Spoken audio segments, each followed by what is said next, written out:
And action.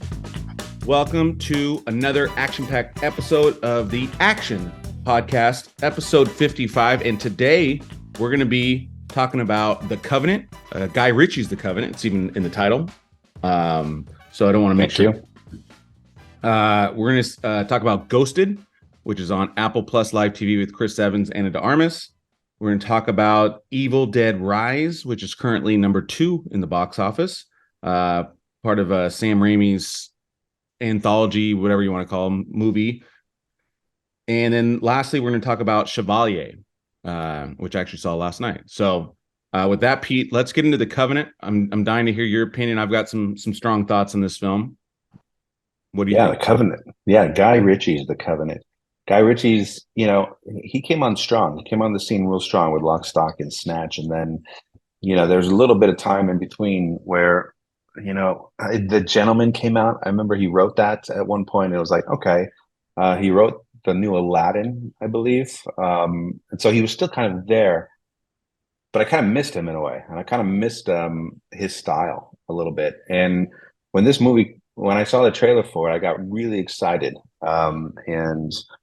There was the way that the trailer was laid out. I thought that this movie was going to play out slightly different.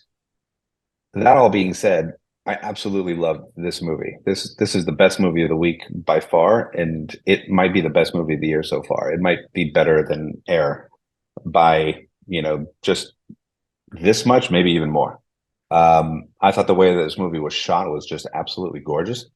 I thought the translator was so badass that he could actually be a spin-off character for a series of movies moving forward. Like he could be just this new badass. Yeah, I could see that. Agent of some kind. Like this guy he had no fear and was deadly, and took care of business without even hesitating, without even thinking twice about it. He already knew what was going to happen. He knew what he had to do before he did it, before anybody else had a chance to react. He was on it, took care of it. I thought Jake Gyllenhaal was fine. I don't think he added or took away from the movie. I thought it was a good role for him. I just thought that the way the movie was told and the interpreter himself, I thought were the two sort of shining, those were the shining things about this film. The way it was shot and the interpreter, I thought he was phenomenal. And I'm going to look up his name in the meantime while you tell us your thoughts. I put Jake Gyllenhaal. I agree. Like I like Jake Gyllenhaal in this, but Dar Salim. I agree with your point in terms of like his actual character within the film. To me, it was very similar to like John Krasinski in 13 Hours, right? Like you're not watching, like you either liking these guys on screen or not. You don't really care a lot about,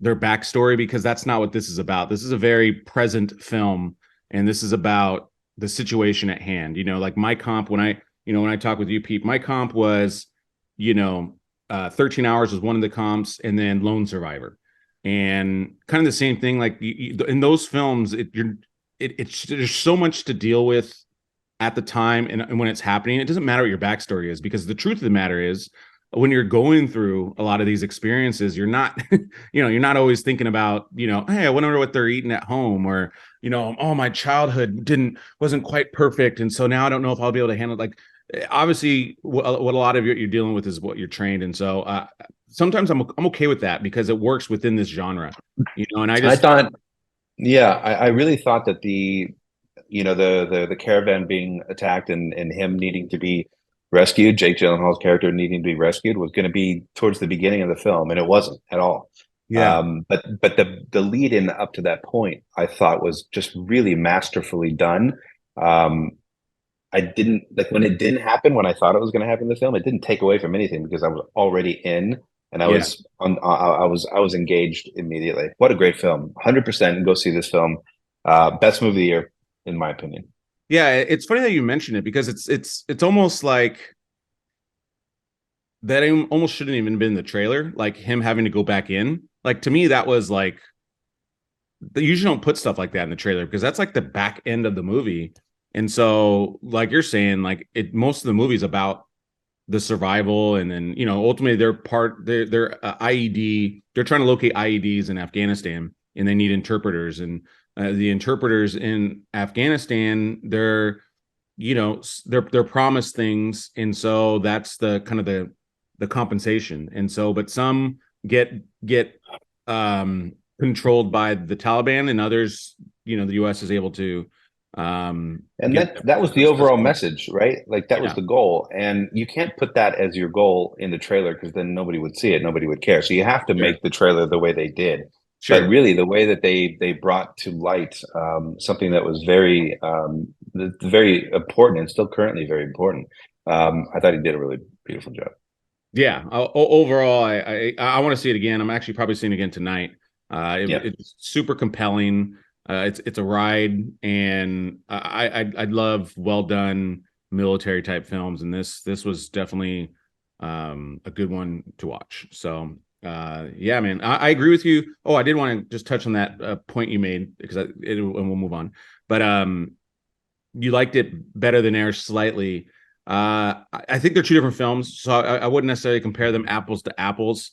I don't think everybody's going to love a film like this because not everybody loves military type films. But I do see your point. Like I can watch. Well, I watched Air twice already too. They're both great in different ways. I do think these guys will both hopefully be Best Picture nods. I mean, these were definitely better than some of the Best Picture nominees this past year. So I hope they get their recognition. So they're both not better than Till, but we all saw how that went. Yeah, but there's still 3 other films that made the Best Picture list that shouldn't have. Okay, next we have Ghosted, which is on Apple TV Plus, and that stars Chris Evans and Ana de Armas, and it's written by Chris McKenna, and that's important because he, of course, did Winter Soldier, I believe. He directed. That was Dexter Fletcher who directed this movie. Dexter Fletcher directed it, but Chris McKenna wrote it, I thought. But, ultimately, they're of Marvel Universe fame, and that plays a good role. I'll go Makes first. sense because you saw little pieces of those characters in this movie. Yeah, so I don't want to give away too many spoilers. Not to spoil it. There's some great cameos in this film. Ultimately, I'll tell you what, this was a pretty big budget. This was not by any stretch of the imagination a small budget. It's kind of a almost like a Mr. and Mrs. Smith type of a film where it's like kind of a spy romantic comedy type thing. Chris Evans is a farmer. I actually kind of liked his character. He's kind of a he actually plays it well because obviously he's Captain America. He played that great. But he plays kind of a wuss too pretty well. You know what I mean? And that was some of his roles when he was younger. Even though he's jacked. Yeah, even though he's jacked.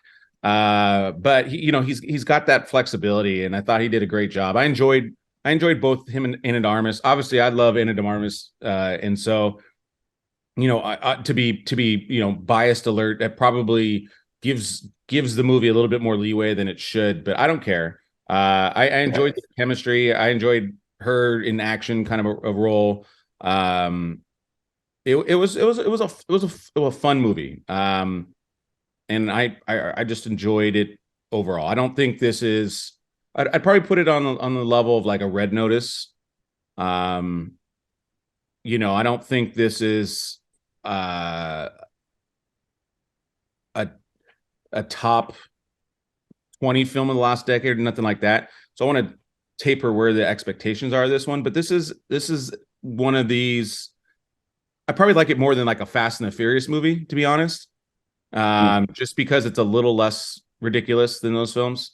But again, I like the rapport and the chemistry a little bit better. So I'd put it above the Fast and Furious is, but below. I'm trying to think of a great action film that I've seen in the last. I probably didn't like it as much as Plane. Actually, I really like Plane. Plane was great. Yeah, so that's probably where Plane was a sneaky film. Yeah. But yeah, no, I agree. It was fine. Like in terms of like on a previous podcast with Tetris, we talked about Apple and how they're really sort of careful about what they put out. They don't put out a movie a week. They put out a movie every couple of months. You know, it's almost like they have thought and they put time into the storytelling. And the performances, and they're making sure that they put out really quality content. It feels like, anyways. This was the least my least favorite movie so far that's come out, at least the ones that I've seen on Apple. Not to say that it's not really good, and it's fun. It's action packed. I thought both actors did a phenomenal job in these roles. She was great as an action star, like you said. You know, like her moves were believable. I thought her with a gun was awesome. And you know, her in a very nice gown to kick ass at the end of the movie was one of the best things I've ever seen. He was fine. I thought he was great. I don't think he took away from anything. I don't think he necessarily added anything else. I think he could have dropped in a number of actors in his role, and it would have been the same movie. But I'm glad that he got the nod, because I do like him very much. I think that he's really, really sort of personable, as mighty as he seems as a human being. This movie really kind of showed you that he's like almost like a regular guy, and that's what it feels like in real life. Like real life, if you met him, he would be just a normal dude who's just cracking jokes. And yeah, their chemistry was great. It was nice to see Adrian Brody, even though, again, it was another one of those characters where you could have dropped anybody else in there and it really wouldn't have made a difference to me. I was less, I cared less about the villains and more about their adventure as a couple. I was just moving about forward. to say that. Yeah, It was almost like that's my negative of the villains. film. The villain was The villains I just didn't even care about. Yeah, and this is not Adrian knocking on any bro. This is more the writing. No. Yeah, it just there was nothing. They had something that they wanted, and there was a ticking time clock, even though there wasn't, because they needed something very specific in order to open it that nobody else knew about. So it was like, look, I got a nuclear bomb. Okay, but do you have a detonator? No. Okay, well then you don't really have a nuclear bomb, right? It's like it's not. There's no ticking time clock, even though they want to put that in your head. Either way, it's a good watch if you're at home and you don't want to go to the theaters and you want to find something to watch that's fun and action packed, and it's a nice journey and it's cute. Whatever, it's fine. Yeah.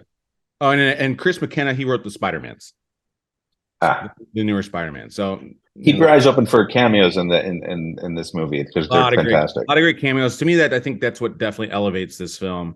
Is the cameos, and I know that's not necessarily a great formula. It's almost that could ruin your film, but I think they did such a good job because it does take you out of the film, but I think that's part of it, and I think it worked. So the screen time was like 30-45 seconds, right? It was like but it was it happened. And it was a fun sequence. Yeah, it was a fun sequence though, and I think honestly, like when you're talking about. We talked about this earlier, like pushing the envelope. That's what makes part of this movie even worth it to see is like oh, that sequence is memorable because it's like boom, boom, boom, boom that happens. And if you take that away, then it's just kind of kind of a very linear film. And so I like that it shook it up that way. And I thought it worked. So even some of the other actors you've seen in other roles that you may like, I know him from somewhere. Like the right-hand guy of Adrian Brody, I believe, is the guy that played Bruce Lee in Once Upon a Time in Hollywood, I think. I'd have to double check it, but I'm pretty sure I'm right. I didn't look it up. I don't have time to look it up, but at the same time, I think you're right. I'm pretty sure that was him. And so when you get to see these other characters that you've seen before in films, nailed it. Is it? Yep.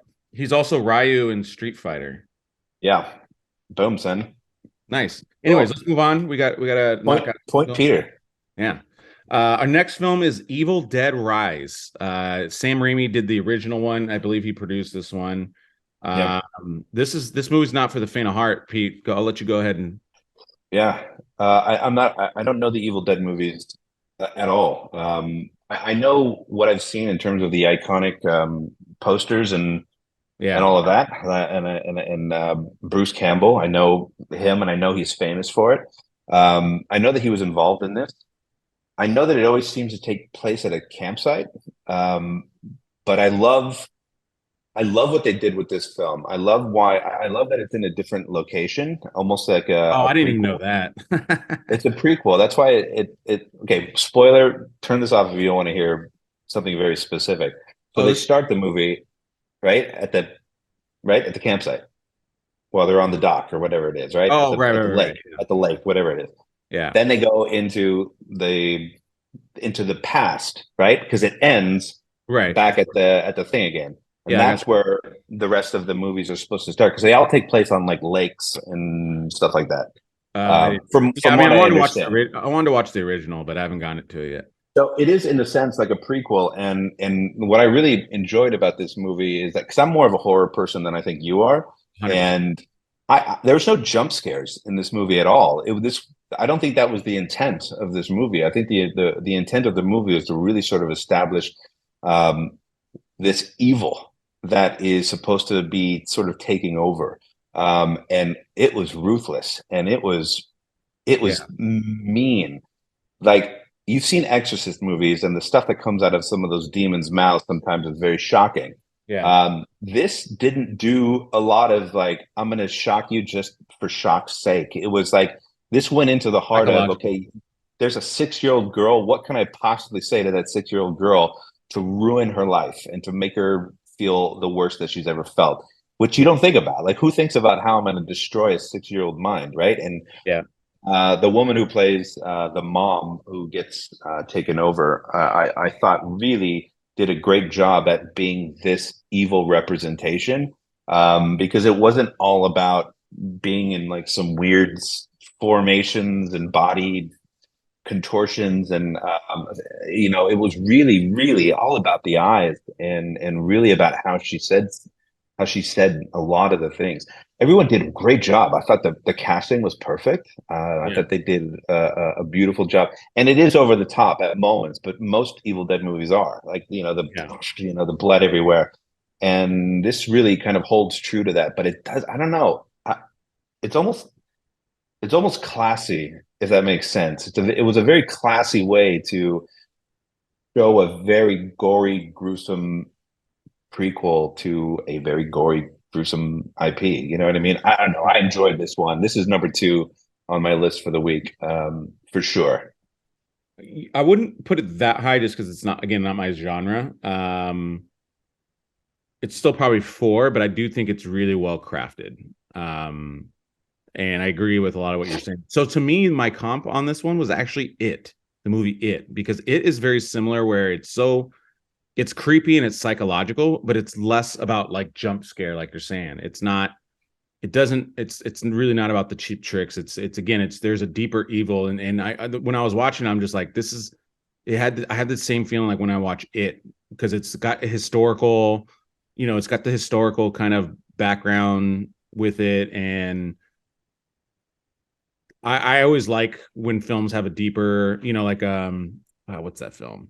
Amityville Horror, or it has kind of like a kind of a rooted history background. I always typically horror films that go into that I typically enjoy more. But this one Yeah, was, yeah, I mean, this was pretty. it's a good watch. I was uncomfortable the whole time. I saw it Whole time. 9:30, which is the worst time to watch this film. And I saw, I watched it during the day because I couldn't take it. I wouldn't be yeah, able to. I'm an idiot for that. But I slept well. Good news, I slept well. I think I watched something really nice afterwards, so that helped. But Right. if you could stomach this, yeah, I think this is definitely worth seeing. I want to see the other ones. I mean, at the end, I definitely was like, oh, that's the Evil Dead right there. The picture with someone covered in blood. But yeah, it was fun. It was fun. Good Uh, times. so lastly, our last film of the week is Chevalier, not Chevalier, that I said last week. It's going to be Chevalier. And I saw this last night, and this is the story of Joseph Bologna, who is a French composer and fencing guy. And this was a really, really well done film. Mm. And I'm good. I'm glad to hear that. I didn't get to see this one. What I like the most about this film, so I always love films that have that are kind of like origin stories, if you will. Like they're historical films about people we may or may not know. And so like think of the Green Book, right? Like Green Book's about the pianist Don what was his name? Don something. And and so you get to learn about his music, and you learn like this guy is one of the greatest musicians of all time. And then this movie is very similar. And this is about ultimately a extremely talented man that is trying to get one of the highest positions in France, the head of the Paris Opera. And Did so they touch on any of the relationship with him, the roommate kind of story that I Beethoven heard? or Yeah. Mozart? No, Mozart. I didn't even know. I was like, dude, this had nothing to do with the film. Like when you mentioned Really that. interesting. So the film is about basically what I said. It's kind of this competition. So that's like the majority of the film. And obviously, he has to go through a lot of, prejudice and racism being a white Frenchman. And so this is right before like the French Revolution, or this is happening pretty much during the French Revolution. So that's a lot of the backstory as well, against Marie Antoinette. And so I really liked it. Again, I love the music itself and the soundtrack. What I really loved what they did is, there's obviously like parts that of his compositions, but then the score itself would be elevated and modernized score of his compositions. And so, it would, so the music is fantastic. Like I literally downloaded the soundtrack as I left the theater, because there's one of the songs in it was just, and then in the end combined with the end scene was really, really well done. Sweet. The acting was great. The main actor was phenomenal in that. What was his name? Kelvin Harrison Jr. Yeah, he was fantastic. Kelvin Harrison. Kelvin. That's what I said. Yeah, right. I said Kevin. And then Samara Weaving's in this as well. Lucy Boynton is Marie Antoinette. And it was really well done. And then the other part, what I really loved about this film as well, is the cinematography. This is probably best cinematography of the year. And what I liked about it was all the shots were very kind of weaving, and it was almost again like someone's conducting a film. All these shots are just kind of are very symphonic, and it really worked though. But sometimes there's movements in camera and they're just unjustified or didn't work. But this one, again, like I just felt kind of caught up right away. Like I saw kind of the rhythm of the camera, and I thought it was absolutely beautiful how they did that. And it was a very, very well done movie. I actually really want to watch it again. I can't wait to see it. Yeah, good. It was super interesting. Again, these movies sometimes can suck, and are they're tough. Some of them can be real rough to get through. Yeah, but this one, man, I was just like, wow, this is it was moving fast. It's well paced. Again, with the music, the cinematography, it really just amplified this film. So great job. Stephen Williams directed it. He's done a bunch of TV. He did a really great job. He did Watchmen, Westworld, Ray Donovan, Bloodline, Walking Dead. I mean, this guy is like one of the best TV directors. So good job. Premier directors. Yes. So with that, Pete, that'll wrap us up. For next week, we have Big George Foreman, which is coming out. I believe I'm seeing that Thursday night, hopefully. It'll be fun. The next one is based off of the book, Are You There, God? It's Me, Margaret. And I believe Rachel McAdams is in that one. We also have Peter Pan and Wendy on Disney Plus. Mm-hmm. And then the other film, which I believe is a foreign film, but it's called Sisu. But the trailer looked really, really good. And looks almost like a Quentin Tarantino type of a film. Right.